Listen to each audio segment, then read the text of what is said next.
qof raba dalka inuu xukumo haddii uu ka warrama iska dhaaf inuu dagaal aado inuu dadka abaabulo inuu ciidanka uu wax u qabto inuu xataa u heeso inuu xataa ammaano iska dhaafe. waa ra'iisul wasaaraha xukuumadda Soomaaliya Xamse Cabdi Barre hadal dhinacyo badan taabanaya uu jeediyay weerar culus oo afka ah ku qaaday xubno siyaasiyiin ah oo ka mid yahay Sheekh Shariif Sheekh Axmed iyo fariin uu u diray shacabka Soomaaliyeed ayaan halkan kuula wadaagayaa qaybta dambe iyo sidoo kale muuqaalkiisa uu ku sheegay in arrimo khatar ah waqtigan ay ka shaqeynayaan xubnaha siyaasiyiinta ah. haddaba muuqaalkan gudihiisa ayaan kugu soo gudbinayaa isla khudbadda ra'iisul wasaaraha Soomaaliya gaar ahaan qaybta uu ku weeraray siyaasiyiinta mucaaradka ah oo faahfaahsan ee muuqaalkaasi gudbi la garay share garay oo la sii wadaaga asxaabtada. ra'iisul wasaaraha Soomaaliya Xamse Cabdi Barre oo la hadlayay dhalinyaro badan ayaa wuxuu qayb ka mid ah hadalkiisa ku sheegay in ay jiraan xubno siyaasiyiin ah oo mucaarad ah kuwaas oo ka soo horjeeda nidaamka doorasho ee dalka iyo daadejinta nidaamka federaalka ee dalka. wuxuu yiri waxay rabaan in wali lagu sii jiro doorashadii dadbaneed waxayna diidan yihiin in shacabka Soomaaliyeed codkooda ay ku cilbaxaan. haddaba arrintan waqti badan ay soo jiitamaysa laakiin waxaan eegaynaa nuxurka weerarka ra'iisul wasaaraha Soomaaliya ee afka ah uu ku qaaday xubnaha siyaasiyiinta oo ka mid yahay Cabdiraxmaan Cabdishakuur madaxweynihii hore ee dowladda ku meel gaarka ah ee Soomaaliya Sheekh Shariif Sheekh Axmed. waxa uu yiri oo tusaale u soo qaatay hadallo dhowr jeer ay jeediyeen oo ah in ciidamada dowladda qaarkood aysan lahayn xitaa hal guuto oo dhameystiran oo dagaal gali kara. hadalkaas waxaa hore u yiray Sheekh Shariif Sheekh Axmed wuxuuna ka hadlay xilligaasi dagaalkii ka dhacay degmada Aadan Yabaal ee gobolka Shabeellaha Dhexe. haddaba hadalka ra'iisul wasaaraha oo aad u kulul oo dhinacyo badan xambaarsan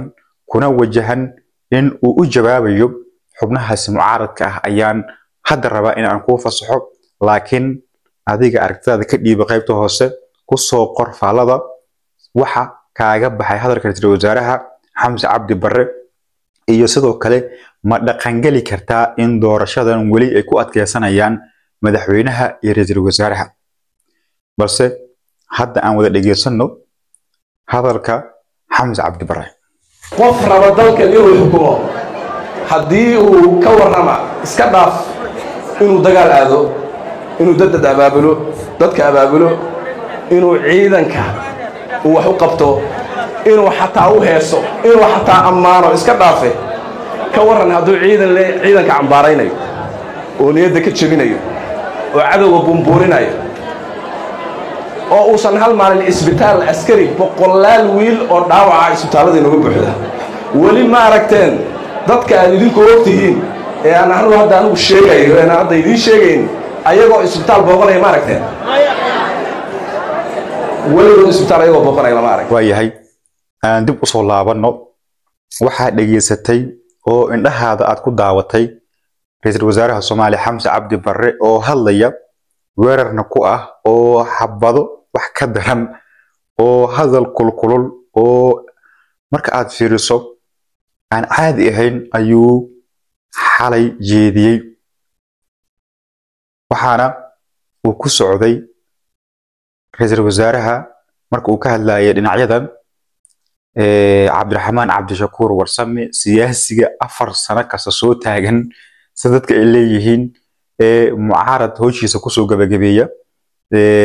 ninka la yiraahdo Sheekh Shariif Sheekh Axmed oo madaxweyne soo noqday mar haddana dawladdan aad ugu kacsan iyo kuwa soo raaca ayuu aad uga hadlayay. adiga xaaladdan waa ku jahawareertay u jeedaa oo siyaasadda Soomaaliya iyo ka sheekeynteeda balse waa u baahan tahay in lagala hadlo oo lagu sheego wax ay jeediyaan madaxda iyo dulucdaba. laakiin adiga ma jeclaan lahayd in doorasho la qabto oo qof iyo cod la qabto oo sanduuqa codbixinta codkaada ku rido ma jeclaan lahayd oo ra'iisul wasaaraha iyo madaxweynaha ma ku garab taagan tahay mise waxa ku garab tahay xubnaha mucaaradka ah ee la xilligan waxaan rabnaa in teedhada afisyooni loo laabto oo xildhibaanada noo codeeyaan miyaa taageersan tahay muuqaalkan haddii uu ku soo gaaray mar kale si gudbi la gareeshay garee oo la sii wadaag asxaabtaada haddii ay ka hadlaan dhinacyada eeda loo jeediyay ee xaalay weerarka afka lagu qaaday waa idin soo tabin doonaa halkan ayaana markaas diyaar idinku ahay in aan idin la wadaago wixii arrimaha siyaasadda ee dalka ku saabsan ee hadba dhinac ka soo kordha salaam